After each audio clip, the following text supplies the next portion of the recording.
ഈ ചെടി എവിടെ നിന്ന് കിട്ടിയാന്ന് എനിക്കറിയത്തില്ല. അച്ചാമ്മ എവിടുന്നോ കൊണ്ടുവന്ന ചെടിയാണ്. ഇതിൻ്റെ പൂവ് ഒരു ചെറിയ മരുന്ന് കണക്ക് കണ്ടോ, അതാണ് ഇതിൻ്റെ പൂവ്. ഞാൻ ഇതുവരെ കണ്ടിട്ടൊന്നുമില്ല. അതുകൊണ്ട് എന്തായാലും നമ്മളിന്നത് കുഴിച്ച് വെച്ചിട്ടുണ്ട്.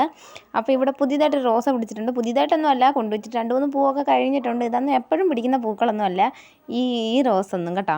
ഇതിങ്ങനെ പിടിച്ച് കഴിഞ്ഞിട്ട് ഇനി ഈ പൂ പൊഴിഞ്ഞ് കുറച്ച് നാൾ കഴിയുമ്പോഴേക്കും ഞാൻ അടുത്ത മുട്ട് വരത്തുള്ളൂ.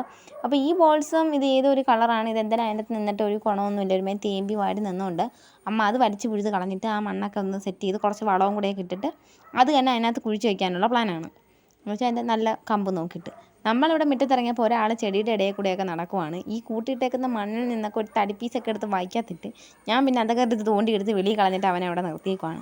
ഇത് നമ്മൾ അന്ന് കൊണ്ടുവന്ന ചേമ്പാണ്. അതെന്തായാലും ഇപ്പോൾ ഇവിടെ ഓക്കെ ആയിട്ട് നിൽപ്പുണ്ട്. ഇനി ഇച്ചിരി കൂടെയൊക്കെ വൃത്തിയായിട്ട് വേണം ഇങ്ങനെ സിറ്റൗട്ടിൻ്റെ അടുത്തേക്ക് കൊണ്ടുവയ്ക്കാനായിട്ട്. നമ്മൾ മുറ്റത്തിറങ്ങുമ്പോൾ മാത്രമേ ഇവനെ ഇറക്കത്തുള്ളൂ. അല്ലാന്നുണ്ടെങ്കിൽ ഇവ ഇറങ്ങി കണ്ടതും കടിയതൊക്കെ എടുത്ത് വായിക്കാതിട്ട് കളയും. അപ്പോൾ എന്തായാലും ഇന്ന് ഇത്രയേ ഉള്ളൂ. Tata bye.